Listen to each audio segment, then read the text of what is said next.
ভাইয়া একটা কাজ করেন, আমাদেরকে শীতের কাপড় দেখাতে হবে না, এটা আমাদেরকে প্যাকেট করে দেন। আর এটার প্রাইস কত? ভাইয়া এটার প্রাইস 800 টাকা। আচ্ছা ঠিক আছে, তাহলে এই জামাটা আমাদেরকে প্যাকেট করে দেন। আচ্ছা ঠিক আছে ভাই, আমি প্যাকেট করে দিচ্ছি। ওরা তো নিলই না, শুধু খামাখা আমার সময়গুলো আরো নষ্ট করলো।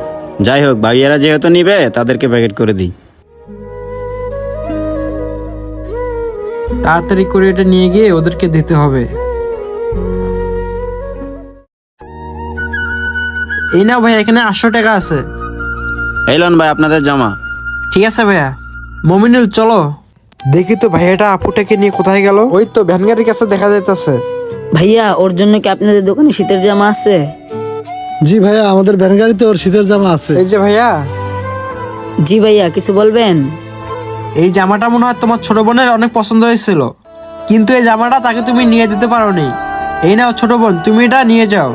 তুমি না তোমার ভাইয়াকে বলছিলা কালো কালার তোমার অনেক পছন্দের।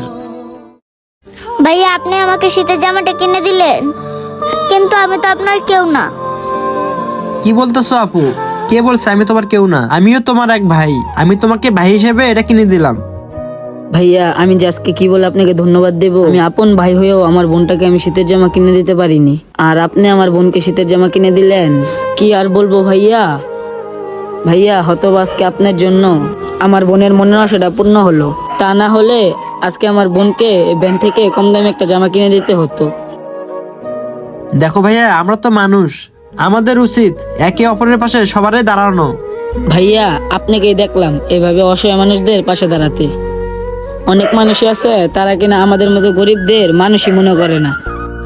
কি বলবো ছোট ভাই, পৃথিবীতে তো সব মানুষ একরকম হয় না। আচ্ছা একটা কাজ করো, তোমরা এখন যাও বাসা, আমার একটা কাজ আছে, আমার আবার সেখানে যেতে হবে।